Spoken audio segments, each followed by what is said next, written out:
Everyone, कैसे हो आप सभी लोग? आई होप आप बहुत अच्छे होंगे और अच्छे से तैयारी भी चल रही होगी। सो आज हम करने वाले हैं मंथली एमसीक्यू सीरीज का part 3 for the month of अगस्त। अगर आपने इसका प्रीवियस पार्ट नहीं देखा है तो आई बटन पे आप क्लिक कर सकते हो, यहाँ पे आपको इसका लिंक विजिबल हो जाएगा।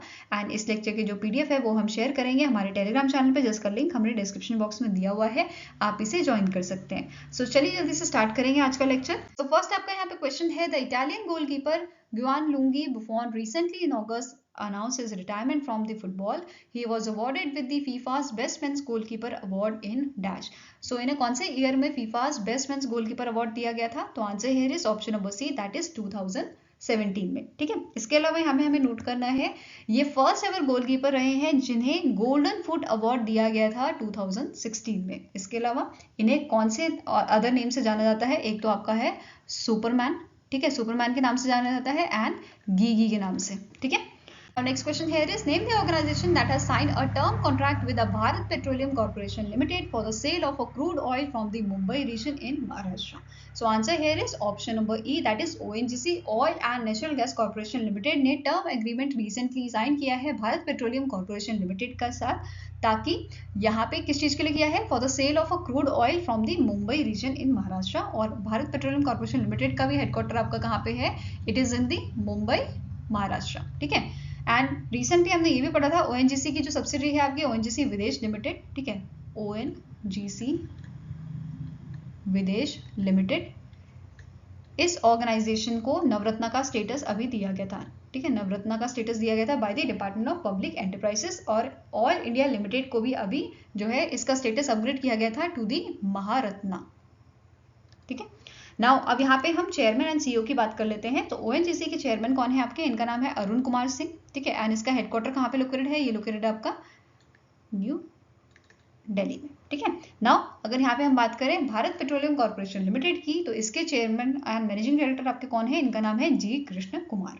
फाइन, नाउ नेक्स्ट क्वेश्चन है, The International Union for Conservation of Nature, that is UNCN Species Survival Commission, that is SSC, signed a MOU with which among the following organization to set up India's first Regional Center for Species Survival, that is CSS. So answer यहाँ पे आपका हो जाएगा, that is option number A. Wild life trust of India के साथ international union for conservation of nature species survival commission ने MOU sign किया है, किस चीज के लिए?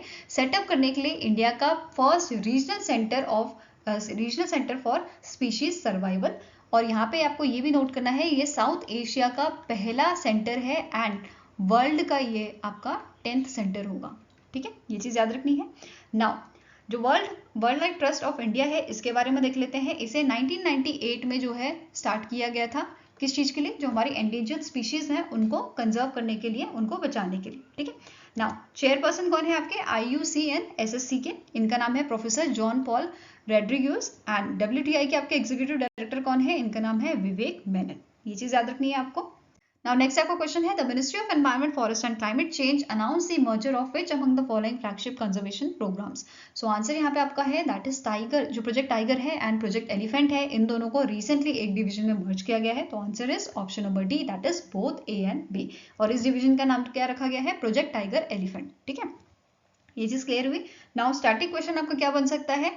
प्रोजेक्ट टाइगर जो आपका प्रोग्राम है, इसे कब लॉन्च किया गया था? तो 1973 में इसे लॉन्च किया गया था, और 2023 में 1 अप्रैल 2023 को हमने इसका 50th एनिवर्सरी भी सेलिब्रेट किया था। वेयरएज प्रोजेक्ट एलिफेंट जो है, इसे 1992 में लाया गया था for the conservation of a elephant. Fine, and जो इस बार का हमारा बजट था, उसमें इन दोनों प्रोजेक्ट्स के लिए जो है एलोकेशन कितना दिया गया था? ₹331 करोड़ का। ये चीज आपको ध्यान में रखनी है। नाउ नेक्स्ट क्वेश्चन है, recently in August the national health authority extended the digital health initiative scheme DHIS for hospitals under the Ayushman Bharat digital mission till dash. तो यहाँ पे जो नेशनल हेल्थ अथॉरिटी है, इन्होंने रिसेंटली एक्सटेंड किया है डिजिटल हेल्थ इनिशिएटिव स्कीम को। कब तक इसे एक्सटेंड कर दिया गया है? टिल दी 31 दिसंबर 2023 तक। ये चीज क्लियर हुई। अब यहाँ पे बात कर लेते हैं स्कीम की। जो डिजिटल हेल्थ इंसेंटिव स्कीम है, ये आपकी स्कीम है जिसमें जो हमारे हॉस्पिटल्स हैं, जो हमारी लेबोरेटरीज हैं, ठीक है, उन्हें इंसेंटिव्स दिया जाता है अप टू 4 करोड़ तक का। ठीक है, ये मैंने आपको ब्रीफली बताया है, अभी हम इसे डिटेल में भी डिस्कस करेंगे। इससे पहले बात करते हैं आयुष्मान भारत डिजिटल मिशन की, जिसे सितंबर 2021 में जो है आपका लाया गया था, जिसे लॉन्च किया गया था। और इसका मेन इनिशिएटिव क्या था? इसका मेन मोटिव क्या था? कि इंडिया में हमें डिजिटल हेल्थ इंफ्रास्ट्रक्चर जो है उसको डेवलप करना है, ये मोटिव के साथ आयुष्मान भारत डिजिटल मिशन लाया गया था। Now digital health incentive schemes की डिटेल में बात करते हैं। इस स्कीम को लाया गया था आपका 1 जनवरी 2023, ठीक है। इस साल 1 जनवरी 2023 में इसे जो है लॉन्च किया गया था as a part of Ayushman Bharat digital mission, जो अभी हमने डिस्कस किया। इसका मेन एम क्या था कि जो डिजिटल हेल्थ ट्रांजेक्शन है उसे बूस्ट करना है, उसे हमें बढ़ाना है, ठीक है। नाउ जैसे कि मैंने आपको बताया कि इस स्कीम के तहत जो हॉस्पिटल्स हैं एंड जो डायग्नोस्टिक लैब्स हैं, इन्हें इंसेंटिव्स यहाँ पे प्रोवाइड किए जाते हैं अप टू 4 करोड़ के। एंड इसमें कौन कौन सी एंटिटीज आपकी आ जाती हैं, जैसे हेल्थ फैसिलिटीज हैविंग 10 और मोर बेड्स, लेबोरेटरी या रेडियोलॉजी डायग्नोस्टिक सेंटर्स आ जाते हैं, एंड डिजिटल सॉल्यूशन कंपनीज यहाँ पे आ जाती हैं जिनको ये इंसेंटिव्स दिए जा सकते हैं, ठीक है। नेक्स्ट क्वेश्चन है, the petroleum and natural gas regulatory board recently in August partnered with which organization to develop a road map for hydrogen transmission in natural gas pipelines and city gas distribution network. तो answer आपका हो जाएगा यहाँ पे जो petroleum and natural gas regulatory board है, इन्होंने आपका रोड मैप जो है वो बनाया है in partnership with the world bank, ठीक है। आंसर आपका क्या हो जाएगा यहाँ पे ऑप्शन नंबर सी। नाउ जो petroleum and natural board regulatory board है, इसके चेयरपर्सन कौन है ये पूछे जा सकते हैं। इनका नाम है अनिल कुमार जैन, जिसका हेडक्वार्टर आपका लोकेटेड है न्यू दिल्ली में। कहाँ पे लोकेटेड है, न्यू दिल्ली में, ठीक है। नेक्स्ट क्वेश्चन है, the union minister of steel and civil aviation, जिनका नाम है Jyotiraditya M Scindia, unveils a new logo of a national mineral development corporation NMDC, जो इंडिया की largest iron ore producer and exporter भी है, ठीक है। अब क्वेश्चन यहाँ पे पूछा गया है, स्टैटिक क्वेश्चन है, where is the headquarter of NMDC located. So NMDC का हेडक्वार्टर आपका हैदराबाद तेलंगाना में है। तो आंसर आपका क्या हो जाएगा, it is option number B, ठीक है। नाउ यहाँ पे आप लोगो देख सकते हो, ये वाला लोगो आपका ओल्ड लोगो है, whereas this is the new logo, जो अनवील किसने किया है, ज्योतिरादित्य एम सिंधिया जी ने। नेक्स्ट आपका क्वेश्चन है, which country recently in August signed a MOU with Nepal for undertaking 4 high impact community development projects in Nepal, which includes 3 projects in education sector and 1 in a water supply and sanitation sector worth 170 million Nepali rupees. So answer यहाँ पे आपका क्या हो जाएगा, that is India ने recently MOU sign किया है नेपाल के साथ, किस चीज के लिए, 4 high impact community development projects, जिसमें आपका आ जाता है 3 प्रोजेक्ट्स तो आपके रिलेटेड हैं एजुकेशन सेक्टर से, एंड एक प्रोजेक्ट आपका है water supply and sanitation sector का, ठीक है। तो answer here is option number D. अब यहाँ पे आपको नेपाल से रिलेटेड जो स्टैटिक इन्फॉर्मेशन है, जैसे इसके पीएम कौन है, इसके प्रेसिडेंट कौन है, ये पूछे जा सकते हैं। तो हु इज द पीएम, पुष्प कमल दहल, जिन्हें प्रचंडा के नाम से भी जाना जाता है, एंड प्रेसिडेंट कौन है, रामचंद्र पौड्योल, ठीक है। Now next आपका क्वेश्चन है, recently in July Dash becomes the 18th country recognized by the World Health Organization for eliminating trachoma as a public health problem. So जो ट्रैकोमा है ये आपकी आई प्रॉब्लम होती है, ठीक है। और इराक जो है आपकी 18th कंट्री बनी है जिसे वर्ल्ड हेल्थ ऑर्गेनाइजेशन ने रिकॉग्नाइज किया है, ठीक है। तो आंसर यहाँ पे आपका क्या हो जाएगा, ऑप्शन नंबर सी। इसके अलावा यहाँ पे आपको नोट करना है दैट इज कि जो वर्ल्ड हेल्थ ऑर्गेनाइजेशन है, इन्होंने 2021 में एक जो है रोड मैप रिलीज किया था, किस चीज के लिए, ending the neglect to attain the sustainable development goals, a roadmap for neglected tropical diseases 2021 till 2030। सो ये रोड मैप आपका 2021-22 से 2030 तक का है, जिसे 2021 में लॉन्च किया गया था by the world health organization, जिसका मेन मोटिव क्या है कि हमें जो नेग्लेक्टेड ट्रॉपिकल डिजीजेज हैं इनको प्रिवेंट करना है, कंट्रोल करना है और एलिमिनेट करना है बाय 2030, ठीक है। ये चीज क्लियर हुआ। अब इनके इस रोड मैप में क्या क्या टारगेट है, जैसे 90% fewer people requiring intervention against the neglected tropical diseases, जिसे NTDs भी कहा जाता है। नेक्स्ट आपका टारगेट है 75% of fewer NTDs related to DALYS, 100 countries achieving elimination of at least one NTD, ठीक है। जो आपकी ये प्रॉब्लम है, डिजीजेस है, इस एटलीस्ट एक इसमें से नेग्लेक्टेड ट्रॉपिकल डिजीजेस को एलिमिनेट करना है, ये टारगेट है 2030 तक का। नाउ नेक्स्ट आपका टारगेट है इरेडिकेशन ऑफ 2 NTDs, ट्रैक्यूलेसिस एंड योस। तो ये चीज आपको ध्यान में रखनी है, और इसमें से इंपॉर्टेंट है आपका ये वाला पॉइंट, ठीक है। ये इंपॉर्टेंट क्यों है, क्योंकि इराक जो है वो इस 100 कंट्रीज में से 50th कंट्री बना है जिसने एलिमिनेट किया है एटलीस्ट 1 नेग्लेक्टेड ट्रॉपिकल डिजीजेस, जिसे हम ट्रैकोमा यहाँ पे बात कर रहे हैं जिसकी, ठीक है। ट्रैकोमा क्या है, जैसे कि मैंने बताया, ये आपका आई डिजीज है, ठीक है, ये कौन से बैक्टीरिया से होता है? कैलेमिडिया ट्रैंकोमैटिस, ठीक है, ये बैक्टीरिया का नाम है जिसकी वजह से ये इन्फेक्शन होता है आईज में, और यहाँ पे जो ब्लाइंडनेस होती है इस वजह से ये रिकवर भी नहीं की जा सकती है। ठीक है, मतलब ये इससे जो ब्लाइंडनेस होगी वो ठीक नहीं की जा सकती। Fine. Now next is the Ministry of New and Renewable Energy has extended the deadline for self-certification of solar photovoltaic investors from 30th June 2023 to dash। तो ये आपका जो डेडलाइन है ये कब तक एक्सटेंड कर दिया गया है? ये एक्सटेंड किया गया है टिल दी 31st दिसंबर 2023 तक। ठीक है, आंसर यहाँ पे आपका क्या हो जाएगा? It is option number D. Next question है, recently in August, the United Nations Food and Agriculture Organization FAO, basically UNFAO, all rice price index increased by -% in July 2023 to 129.7 points as compared to June 2023. So recently जो FAO है इन्होंने all rice price index जो है release किया है, और हर month का ये प्राइस इंडेक्स जो है रिलीज किया जाता है बाय द एफएओ। अब यहाँ पे इन्होंने क्या बोला है, जुलाई में ये कितना परसेंट इंक्रीज हुआ है? तो 2.8% एज कंपेयर टू जून 2023। ये चीज क्लियर हुआ आपको?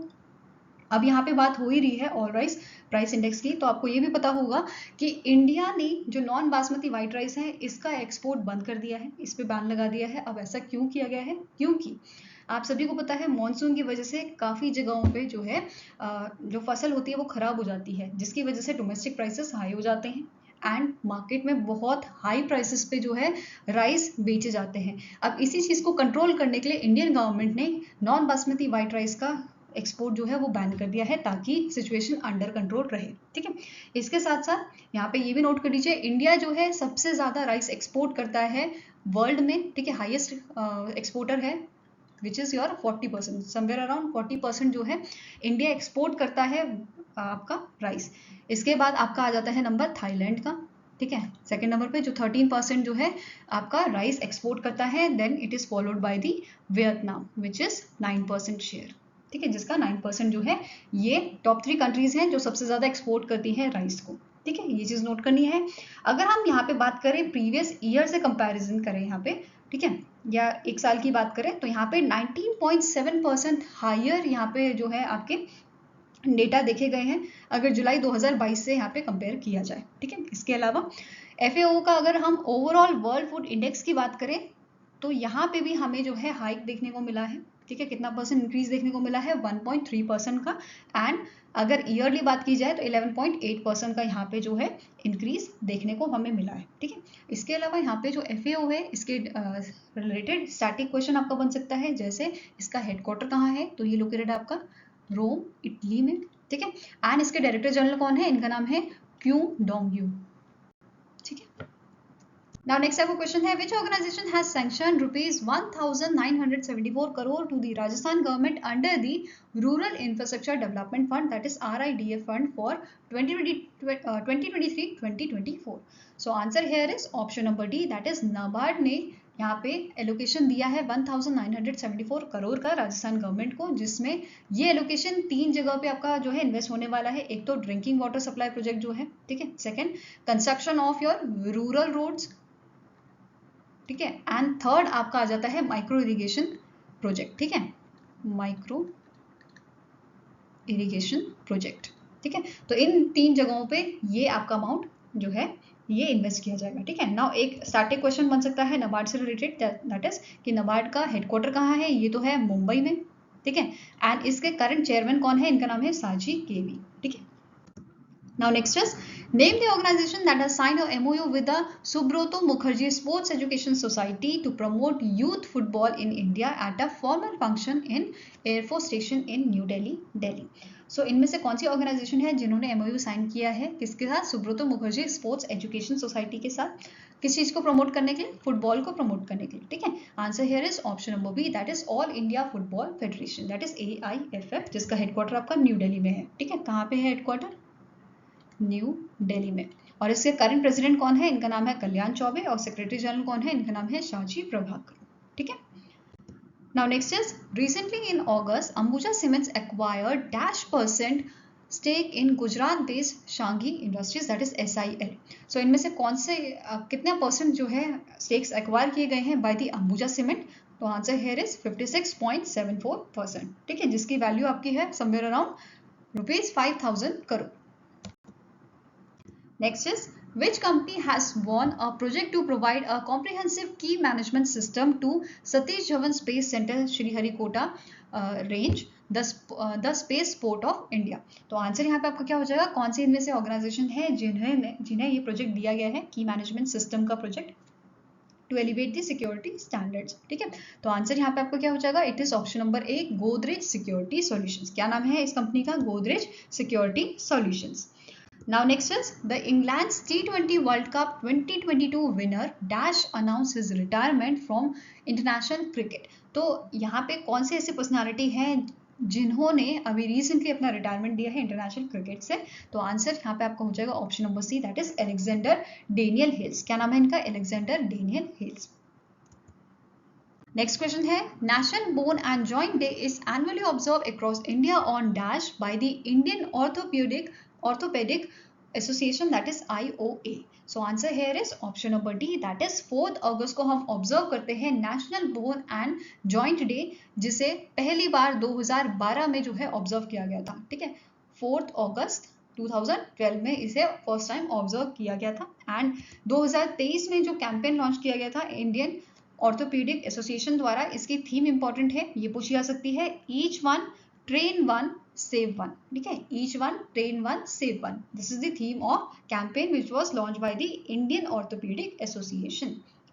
नेक्स्ट क्वेश्चन है, which among the following company introduce card verification code, that is CVC, जो आपके एटीएम के बैक साइड पे होता है, 3 डिजिट का जो है नंबर आपका होता है, ठीक है। So CVC free online transaction for customers who have tokenized their debit and credit cards on merchant platform. तो इनमें से कौन सी ऑर्गेनाइजेशन है जिन्होंने recently card verification code free जो है वो फ्री ऑनलाइन ट्रांजैक्शन जो है वो अभी इंट्रोड्यूस किया है। तो आंसर आपका हो जाएगा option number B, that is this is Mastercard, ठीक है। कौन सी कंपनी है, मास्टर कार्ड, जिसका हेडक्वार्टर आपका न्यूयॉर्क में है। एंड इसके करंट CEO कौन है, इनका नाम है मिशेल मीविच, ठीक है। Now next आपका क्वेश्चन है, recently in August the UGC has constituted an expert committee to dash। तो रिसेंटली अभी UGC ने एक कमेटी बनाई है, एक्सपर्ट कमेटी, किस चीज के लिए बनाई गई है, ताकि रिव्यू किया जा सके regulation and guidelines concerning anti discrimination in a higher education institutions for SC, ST, OBC persons with disabilities and other minority group, ठीक है। तो जैसे आप लोगों ने सुना होगा, न्यूज में आजकल चला है, जो IIT बॉम्बे का एक स्टूडेंट था, ठीक है, उसके सीनियर्स ने या कोई पर्सन, मतलब यहाँ पे जो बच्चे थे उन्होंने हरास किया था ओवर देयर कास्ट। तो इसी वजह से यहाँ पे एक एंटी डिस्क्रिमिनेशन कमेटी जो है वो आपकी बनाई है UGC ने, ठीक है। तो ये चीज क्लियर हुआ आपको। नाउ नेक्स्ट आपका क्वेश्चन है, which country handed over ₹450 million to Sri Lanka for supporting Sri Lanka unique digital identity project. So answer here is option number B, that is India ने ये ग्रांट दिया है श्रीलंका को, किस चीज के लिए, इनके Sri Lanka unique digital identity project के लिए, जिस प्रोजेक्ट में जो बायोमेट्रिक डेटा है और बायोग्राफिक डेटा जो है इसको जो है स्टोर किया जाएगा, डेटाबेस का बेसिकली बनाया जाएगा। एंड जैसे इंडिया में आपका आधार कार्ड होता है ना, वैसे ही एक आइडेंटिटी यहाँ पे हर पर्सन की, हर इंडिविजुअल की श्रीलंका में बनाई जाएगी, ठीक है। सो ओवरऑल जैसे इंडिया में आधार है वैसा ही कुछ ये करने वाले हैं श्रीलंका में, इसी वजह से ये ग्रांट इंडिया की तरफ से दिया गया है श्रीलंका को। और इंडिया के जो आपके इंडियन हाई कमिश्नर हैं श्रीलंका के, जिनका नाम है गोपाल बागले, इन्होंने ये ग्रांट दिया है श्रीलंका के minister of state for ministry of technology, जिनका नाम है कनका हैरात को, ठीक है।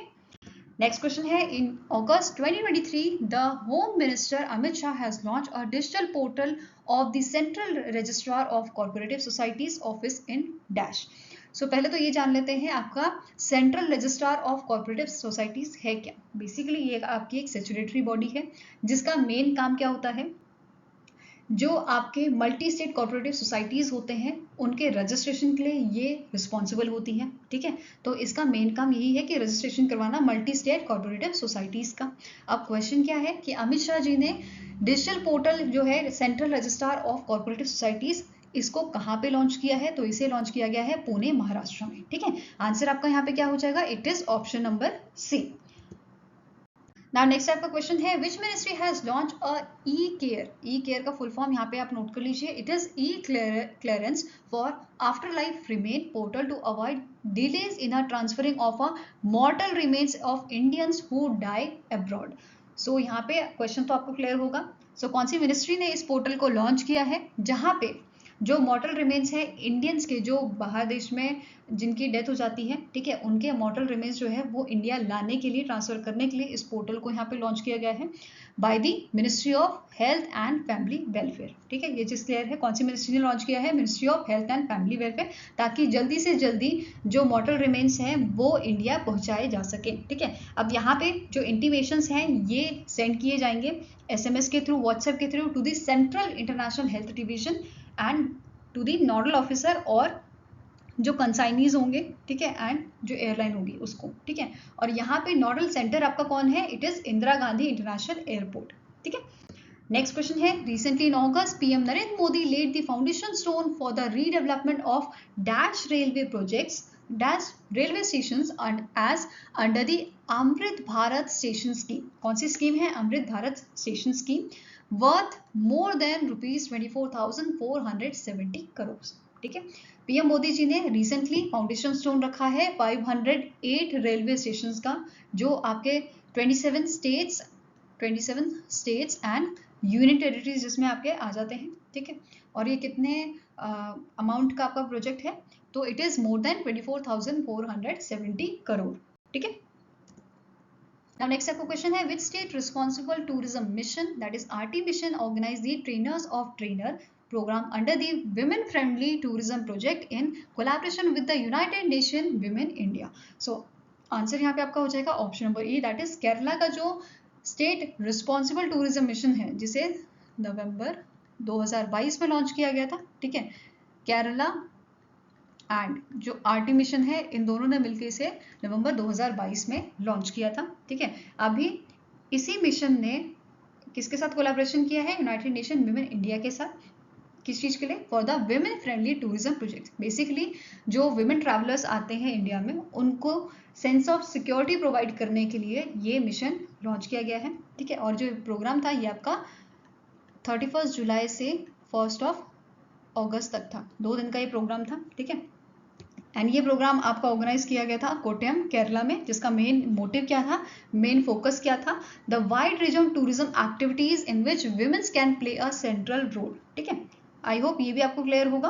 नाउ नेक्स्ट आपका क्वेश्चन है, the union home secretary ministry of home affairs Ajay Kumar Bhalla gets the dash year extension from appointment committee of a cabinet. So answer यहाँ पे आपका हो जाएगा, जो अजय कुमार भल्ला है he is a union home secretary ministry of home affairs के, जिनका extension यहाँ पे दिया गया है। ठीक है, 1 ईयर का एक्सटेंशन दिया गया है टिल द 22 अगस्त 2024 तक। ठीक है, now next question is the Indian Railway Institute of Signal Engineering and Telecommunication, which is IRISET, recently in August signed a MOU with which institution to establish a India 5G test bed at IRISET in Secunderabad Telangana. Secunderabad जो twin city के नाम से भी जाना जाता है, तो इनमें से कौन सा इंस्टीट्यूशन है जिसने यहाँ पे MOU साइन किया है IRISET के साथ? तो आंसर आपका हो जाएगा, it is done by the IIT Madras. ठीक है, और IIT मद्रास का भी हमने एक जुलाई के मंथ में एक न्यूज भी पढ़ा था, दैट इज कि IIT मद्रास के जो आपके डिपार्टमेंट ऑफ केमिस्ट्री के प्रोफेसर थे जिनका नाम है थलापिल प्रदीप, इन्हें जो है any award, international any award से सम्मानित किया गया था इनकी जो क्लीन वाटर इनोवेशन है उसके लिए। ठीक है, तो साथ में रिवीजन करते हुए भी चलेंगे। नाउ नेक्स्ट आपका क्वेश्चन है, as per the data release by the centre for monitoring Indian economy private limited, that is CMIE, India's unemployment rate declines to -% in July 2023 due to the increase demand for agriculture labourer in rural areas. तो यहाँ पे कितना percent जो है unemployment rate decrease हुआ है as compare to previous month, मतलब June month. ठीक है, तो आंसर आपका हो जाएगा, इट इज 7.95%, जो जून मंथ में 8.45% हुआ करता था। ठीक ठीक है, ये चीज आपको याद रखनी है। इसके अलावा अर्बन और रूरल एम्प्लॉयमेंट दोनों के डेटा देख लेते हैं। For the July month it is 7.89%, जो पहले 8.73% हुआ करता था। अर्बन अनएम्प्लॉयमेंट जो है ये यहाँ पे इंक्रीज हुआ है 8.06%, जो पहले 7.87% था। ठीक है, इन मंथ ऑफ जून। ये चीज क्लियर हुई। नाउ यहाँ पे जो आपका CMIE है, इसके MD एंड CEO के बारे में पूछा सकता है, तो इनका नाम क्या है? महेश व्यास। क्या नाम है इनका? महेश व्यास। नेक्स्ट क्वेश्चन है, the Swiss impact investor sign $15 million fund dealing with which NBFCs to promote green financing in India। तो इनमें से कौन सा ऐसा NBFC है जिसके साथ $15 million का फंडिंग यहाँ पे फंडिंग की डील साइन हुई है स्विस इम्पैक्ट इन्वेस्टर द्वारा? तो आंसर आपका हो जाएगा इट इज अ इलेक्ट्रोनिका फाइनेंस। ठीक है, कौन सा NBFC है इंडिया का? इलेक्ट्रोनिका फाइनेंस, जिसके CEO कौन है? इनका नाम है शिल्पा पोफले। ठीक है, क्या नाम है? शिल्पा पोफले, और इसका हेडक्वार्टर आपका कहाँ पे है? It is in the Pune, Maharashtra. ठीक है, नेक्स्ट क्वेश्चन है, name the company that has signed an MOU विद IISc Bengaluru to develop AI for, that is artificial intelligence for ship buildings and defence sector. तो आंसर यहाँ पे आपका हो जाएगा it is a Goa shipyard limited. और इससे पहले हमने रिसेंटली ये भी पढ़ा था कि गोवा शिपयार्ड लिमिटेड ने जो आपका BITS Goa innovation incubation and entrepreneurship society है, इसके साथ भी एक MOU साइन किया था for using the artificial intelligence in a ship building. ठीक है, ये चीज क्लियर हुई। अब गोवा शिपयार्ड लिमिटेड जो है, इसके चेयरमैन पूछे जा सकते हैं। इनका नाम क्या है? ब्रिजेश कुमार उपाध्याय। क्या नाम है इनका? ब्रिजेश कुमार उपाध्याय।